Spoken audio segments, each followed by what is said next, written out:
Hi welcome back to Nalini vlogs in Kannada. ಇವತ್ತಿನ recipe ಬಂದುಬಿಟ್ಟು ನಾನು ಚಿತ್ರಾನ್ನ ಮಾಡ್ತಾಯಿದ್ದೀನಿ.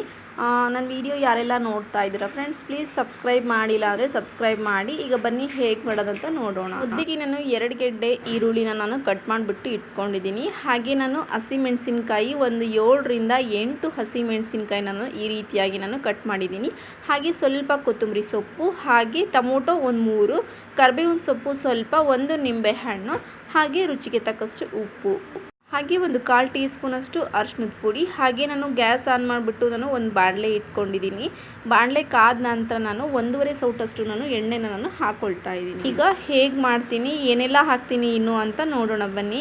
ಈಗ ನಾನು ಎಣ್ಣೆ ಕಾದ ನಂತರ ನಾನು ಶೇಂಗಾ ಬೀಜ ಒಂದು 1/4 ಹಿಡಿಯಾಗೋಷ್ಟು, ಹಾಗೆ 2 ಟೇಬಲ್ ಸ್ಪೂನಷ್ಟು ಉದ್ದಿನಬೇಳೆ, ಒಂದು 2.5 ಟೇಬಲ್ ಸ್ಪೂನಷ್ಟು ನಾನು ಕಡಲೆಬೇಳೆನ ನಾನು ತೊಗೊಂಡಿದ್ದೀನಿ. ಒಂದು ಅರ್ಧ ಟೇಬಲ್ ಸ್ಪೂನಷ್ಟು ನಾನು ಸಾಸಿವೆ ತೊಗೊಂಡಿದ್ದೀನಿ. ಈಗ ನಾನು ಎಣ್ಣೆನ ಕಾಯ್ಲಿಕ್ಕೆ ಇಟ್ಟಿದ್ದೀನಲ್ವಾ, ಇದು ಎಣ್ಣೆ ಸ್ವಲ್ಪ ಬಿಸಿಯಾದ ನಂತರ ಈಗ ನಾನು ಸಾಸಿವೆನ ನಾನು ಹಾಕ್ಕೊಳ್ತಾ ಇದ್ದೀನಿ. ಚಿಟಪಟ ಅಂದ ನಂತರ ನಾನು ಶೇಂಗಾ ಬೀಜ ಹಾಗೂ ಕಡಲೆಬೇಳೆ ಉದ್ದಿನಬೇಳೆ ನಾನು ಹಾಕ್ಕೊಂಡಿದ್ದೀನಿ.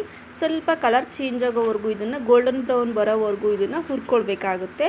ಇದನ್ನೆಲ್ಲ ಹುರಿದಾದ ನಂತರ ಈಗ ನಾನು ಹಸಿಮೆಣಸಿನ್ಕಾಯಿ ಹಾಗೆ ಕರಿಬೇವಿನ ಸೊಪ್ಪನ್ನು ನಾನು ಹಾಕ್ಕೊಳ್ತಾ ಇದ್ದೀನಿ. ಸ್ವಲ್ಪ ಕರಿಬೇವಿನ ಸೊಪ್ಪು ಸ್ವಲ್ಪ ಜಾಸ್ತಿನೇ ಹಾಕ್ಕೊಳ್ಳಿ, ನನಗಂತೂ ತುಂಬಾ ಇಷ್ಟ, ಕರಿಬೇವಿನ ಸೊಪ್ಪು ಜಾಸ್ತಿನೇ ಹಾಕ್ತೀನಿ.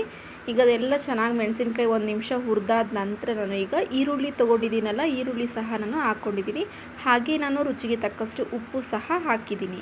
ಈಗ ಒಂದ್ಸರಿ ಮಿಕ್ಸ್ ಮಾಡಿಕೊಂಡು ಒಂದು 3-4 ನಿಮಿಷ ಈರುಳ್ಳಿ ಎಲ್ಲ ಸ್ವಲ್ಪ ಹುರಿದಾದ ನಂತರ ನಾನು ತೊಗೊಂಡಿರುವಂಥ ಟೊಮೊಟೊ ಸಹ ಹಾಕ್ಕೊಂಡಿದ್ದೀನಿ. ಈಗ ಟೊಮೊಟೊ ಎಲ್ಲ ಸಾಫ್ಟ್ ಆಗೋವರೆಗೂ ಇದನ್ನು ಚೆನ್ನಾಗಿ ಹುರ್ಕೊಳ್ಬೇಕಾಗುತ್ತೆ. ನೋಡ್ತಾ ಇರ್ಬೋದು, ಈಗ 3/4% ಟೊಮೊಟೊ ಬೆಂದಿದೆ.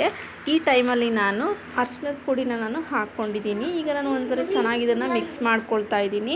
ಈಗ ಸ್ವಲ್ಪ ಕಡಿಮೆ ಅಂತ ಅನ್ನಿಸ್ತು ಅರಿಶಿಣದ ಪುಡಿ, ಹಾಗಾಗಿ ನಾನು ಇನ್ನೊಂದು ಸ್ವಲ್ಪ ಅರಿಶಿಣದ ಪುಡಿನ ಹಾಕಿಬಿಟ್ಟು 1.5 ನಿಂಬೆ ಹಣ್ಣಿನ ರಸನ ನಾನು ಹಾಕ್ಕೊಂಡಿದ್ದೀನಿ. ನಿಂಬೆ ರಸ ಹಾಕಿದ ನಂತರ ಇದನ್ನು ಚೆನ್ನಾಗಿ ಒಂದ್ಸರಿ ಮಿಕ್ಸ್ ಕೊಡ್ತಾ ಇದ್ದೀನಿ. ನಿಂಬೆ ರಸನೂ ಅಷ್ಟೇ, ನಿಮಗೆ ಸ್ವಲ್ಪ ಹುಳಿ ಜಾಸ್ತಿ ಬೇಕು ಅಂತ ಅನ್ನೋರು ಇನ್ನೂ ಒಂದು ಅರ್ಧ ಹೋಳನ್ನ ನೀವು ನಿಂಬೆ ಹಣ್ಣಿನ ರಸನ ನೀವು ಹಾಕ್ಕೋಬೋದು. ಈಗ ನಾನು ಲಾಸ್ಟಲ್ಲಿ ನಾನು ಕೊತ್ತಂಬರಿ ಸೊಪ್ಪನ್ನ ನಾನು ಹಾಕ್ಕೊಂಡಿದ್ದೀನಿ. ಒಂದ್ಸರಿ ಇದನ್ನು ಮಿಕ್ಸ್ ಕೊಟ್ಟಾದ ನಂತರ ಈಗ ನಾನು ಅನ್ನ ಹಾಕ್ಕೊಳ್ತಾ ಇದ್ದೀನಿ. ನಾನು ಮಾಡಿಟ್ಕೊಂಡಿರುವಂಥ ಅನ್ನನ ನಾನು ಹಾಕ್ಕೊಂಡು ಚೆನ್ನಾಗಿ ಇದನ್ನು ಮಿಕ್ಸ್ ಮಾಡ್ಕೊಳ್ತಾ ಇದ್ದೀನಿ. ನೀವು ರಾತ್ರಿ ಅನ್ನ ಉಳಿದಿದ್ರೂ ಸಹ ನೀವು ಈ ಚಿತ್ರಾನ್ನ ಗೊಜ್ಜುನ ಮಾಡ್ಕೊಂಬಿಟ್ಟು ನೀವು ಊಟ ಮಾಡ್ಬೋದು, ತುಂಬಾ ಚೆನ್ನಾಗಿರುತ್ತೆ. ಈಗ ಇದು ಚೆನ್ನಾಗಿ ಒಂದ್ಸರಿ ಮಿಕ್ಸ್ ಮಾಡ್ಕೊಳ್ತಾ ಇದ್ದೀನಿ. ಮಿಕ್ಸ್ ಮಾಡ್ಕೊಂಡಿದ್ದಾದ ನಂತರ ನಾನು ಸರ್ವಿಂಗ್ ಪ್ಲೇಟಿಗೆ ಸರ್ವ್ ಮಾಡಿದ್ರೆ ಚಿತ್ರಾನ್ನ ರೆಡಿ ಆಯಿತು. ನಿಮಗೆ ಈ ವಿಡಿಯೋ ಇಷ್ಟ ಆಗಿದೆ ಅಂತ ಅಂದ್ಕೊಂಡಿದ್ದೀನಿ. ವಿಡಿಯೋ ಇಷ್ಟ ಆಗಿದರೆ ಪ್ಲೀಸ್ ಲೈಕ್ ಮಾಡಿ, ಹಾಗೆ ಕಮೆಂಟ್ ಬಾಕ್ಸಲ್ಲಿ ಕಮೆಂಟ್ ಮಾಡೋದು ಮಾತ್ರ ಮರಿಬೇಡಿ. ನಿಮ್ಮ ಫ್ರೆಂಡ್ಸು ಮತ್ತು ಫ್ಯಾಮಿಲಿಗೆ ಶೇರ್ ಮಾಡಿ. ಹಾಗೆ ನನ್ನ ಚಾನಲ್ನ ಯಾರೆಲ್ಲ ಸಬ್ಸ್ಕ್ರೈಬ್ ಆಗಿಲ್ಲ ಪ್ಲೀಸ್ ಸಬ್ಸ್ಕ್ರೈಬ್ ಆಗಿ friends. Okay bye, thank you for watching. ನಾನು ಮತ್ತೆ ನೆಕ್ಸ್ಟ್ ವಿಡಿಯೋದಲ್ಲಿ ನಾನು ಮತ್ತೆ ಸಿಗ್ತೀನಿ. ಓಕೆ ಬಾಯ್.